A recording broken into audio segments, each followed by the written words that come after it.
नहीं महाराज, आप मुझे इस बालक को ले जाने से नहीं रोक सकते, क्योंकि एक पिता से अधिक माता का अधिकार बच्चे पे होता है। नहीं गंगे नहीं, ये बच्चा हमारे पास रहेगा। अब ये शिशु आपकी अमानत के तौर पर मेरे पास ही रहेगा, और मैं स्वयं जिस प्रकार इस बच्चे को लेकर जा रही हूँ वैसे ही सौंप दूंगी।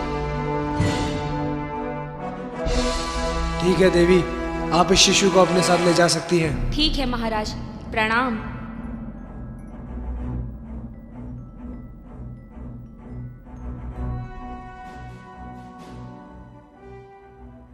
देवी, हमारे दोनों पुत्र कहाँ हैं? वो दिखाई नहीं दे रहे। नारायण नारायण, भगवान आशुतोष को नारद का प्रणाम स्वीकार हो। आइए देव मुनि, पधारें। आइए देव ऋषि। क्या बात है नारद जी? नारायण नारायण, क्या बताऊं भोलेनाथ, आप तो जानते हैं मैं जगत कल्याण के लिए इधर उधर भटकता रहता हूँ, इसलिए आपके दर्शन करने नहीं आ सका। मैं आपसे क्षमा प्रार्थी हूँ प्रभु। नारद, अब ये किंतु परंतु कहाँ से आ गया? नारायण नारायण, किंतु परंतु और लेकिन ये तो सब नारद के साथ ही हैं, अपने आप ही आ टपकते हैं प्रभु। नारद, तुम्हारे मुख से कोई प्रश्न बाहर निकलने के लिए उछल रहा है। आप धन्य हैं भोलेनाथ, बिना बताए पुत्र के मन की बात जान गए।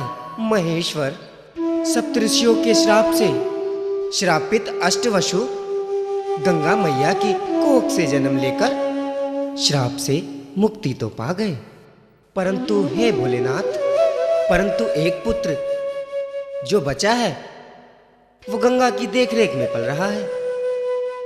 इस बात में क्या राज है प्रभु?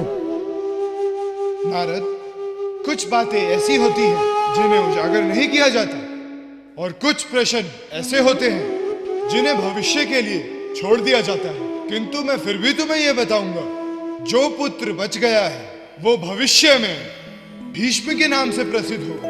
वो बहुत सी लीलाओं का सूत्रधार होगा। बस अब आप जाकर के लीलाओं का आनंद उठाएं। नारायण नारायण, जैसी आज्ञा भोलेनाथ, प्रणाम।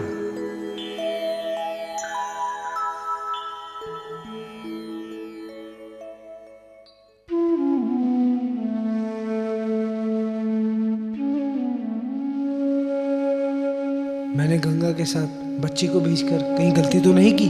पता नहीं कैसा होगा मेरा राजकुमार। कहीं ऐसा तो नहीं उसको पालने के बहाने से कहीं गंगा ने... नहीं नहीं, ऐसा नहीं हो सकता, नहीं। किंतु इतने दिन बीत जाने पर भी उसने बच्चे की कुशलता के बारे में हमें क्यों नहीं बताया? गंगा ने हमारे पुत्र को हमसे क्यों नहीं मिलवाया? इसके पीछे क्या कारण हो सकता है? हम कहाँ जाए, किससे पूछे, क्या करें? कुछ समझ नहीं आता। काश हम अपने पुत्र को गंगा के साथ ना जाने देते।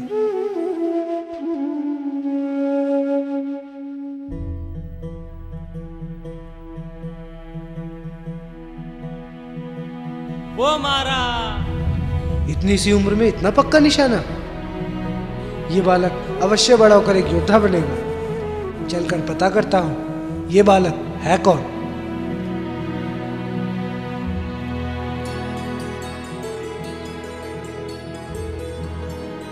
बालक, तुम्हारा नाम क्या है?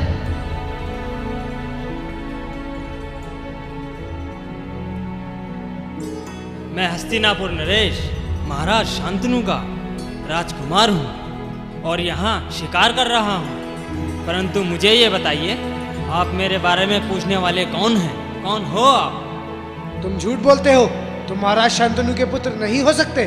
सत्य कह रहा हूँ। अच्छा तो बताओ, तुम्हारी माँ का क्या नाम है? मेरी माँ का नाम गंगा है। तो क्या तुम हमें अपनी माता से मिलवा सकते हो? क्यों मिलवाऊं? आप होते कौन है मेरी माता से मिलने वाले?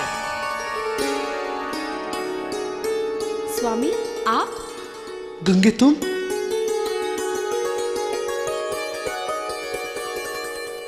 यही तुम्हारे पिता हस्तिनापुर के नरेश हैं पुत्र। इन्हें प्रणाम करो और अपनी अभद्रता के लिए इनसे क्षमा मांगो। मेरे पिताश्री? मेरा पुत्र?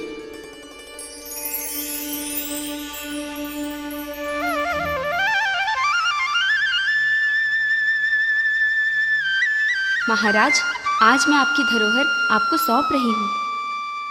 गंगा, हम सदैव आपके ऋणी रहेंगे। माँ होने के नाते ये तो मेरा कर्तव्य था महाराज। अच्छा, अब मुझे आज्ञा दीजिए। आज्ञा? कैसी आज्ञा? तुम हमें छोड़कर कहीं नहीं जाओगी गंगा? मुझे जाना होगा, तो फिर आप ये क्यों भूल रहे हैं कि मुझे ना रोकने के लिए आपने वचन दिया था?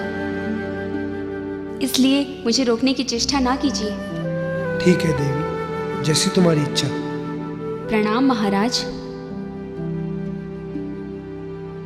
माते, रुक जाओ माते।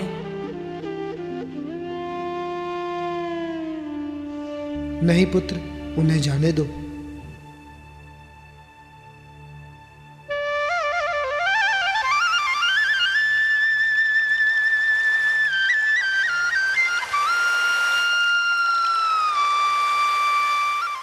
ओम जय श्री गंगाय नमः। ओम जय श्री गंगाय नमः। ओम जय श्री गंगाय नमः। ओम जय श्री गंगाय नमः। ओम जय श्री गंगाय नमः। ओम जय श्री गंगाय नमः। ओम जय श्री गंगाय नमः।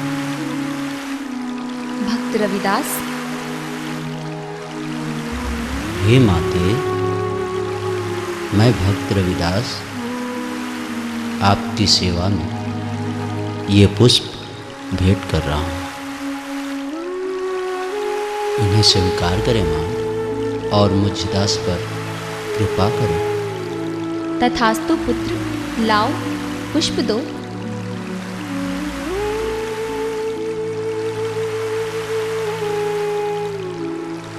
हे माते, आपने मुझ अछूत को दर्शन दिए। मैं धन्य हो गया माते, मैं धन्य हो गया। हे रविदास, तुम अछूत हो, इसीलिए तुम्हें मेरे दर्शनों का लाभ प्राप्त हुआ है। अर्थात माते?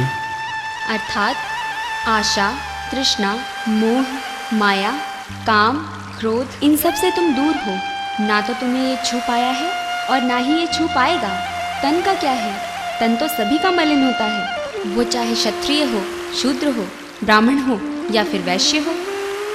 किंतु माते, समाज के लोग तो मनुष्य को उसके कर्म और तन से ही स्वर्ण और मलिन मानते हैं। मूर्ख हैं वो लोग। मनुष्य की सुंदरता उसके तन से नहीं, मन से आंकी जाती है, उसके तन और कार्य से नहीं। इसलिए मैं तुम्हें वरदान देती हूँ, तुम जहाँ जिस समय मुझे पुकारोगे, मैं स्वयं आकर तुम्हें दर्शन दूंगी और तुम्हारा कल्याण करूंगी।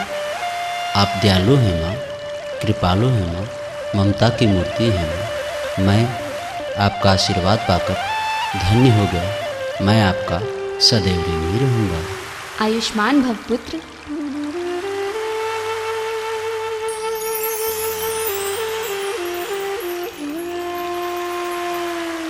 जय गंगे मैया की।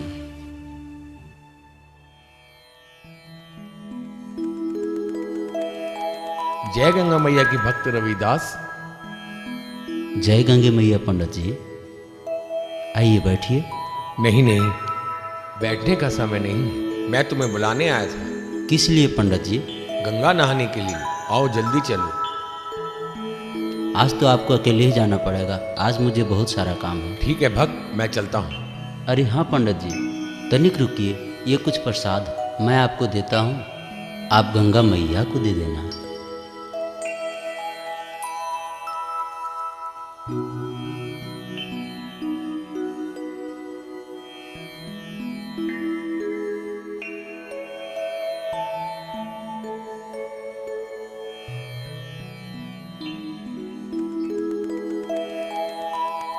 और हाँ, ये प्रसाद जब गंगा मैया जी खुद हाथ फैला कर लें तभी उन्हें देना, अन्यथा प्रसाद वापस ले आना। आप चिंता ना करें,